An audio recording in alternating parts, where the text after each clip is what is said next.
Kaya nga yata Street Boys ang pangalan namin eh. Kasi isa kami sa mga naghihintay sa kalye ng free entrance. Nag-audition ako kahit may pasok pa sa school. I'm going around.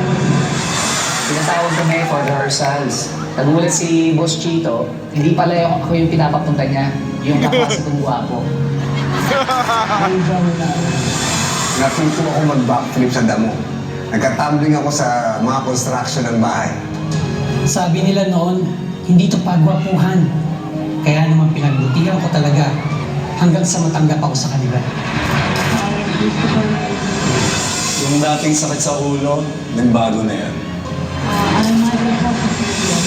Na-develop talaga ang personality ko dahil sa Street Boys. Dumala sa TV guestings namin, tapos yung iba, sumabak din sa pelikula.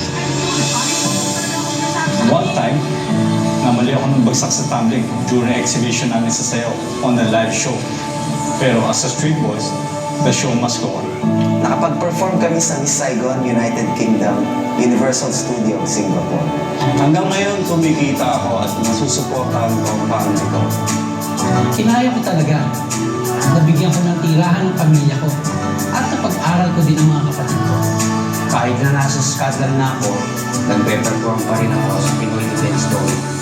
Tuloy pa rin sasayaw ng buhay. Nakapag-ipon ako, nakapag-invest, at nagka-business. Malaki ang nagawa na experience ko sa buko. Ako si Spencer Reyes dahil sa Street Boys.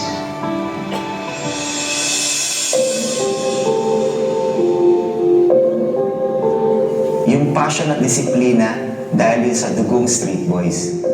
Higit sa 3 dekada na kung nasaan ako ngayon, dahil yun sa Street Boys. Yung dating di alam kung anong gustong gawin sa buhay ngayon, public servant at tatay na. Yung purpose ko na-discover ko yan dahil sa Street Boys. Higit sa lahat, nakatagpo ako ng mga tunay na kaibigan na itinuturing kong pamilya. Yung dating pangarap lang namin, unti-unti na namin natutupad. Isa na doon itong concert na ito. And if given a chance na gawin ko to lahat all over again, pipiliin ko pa rin ang maging member ng Street Boys.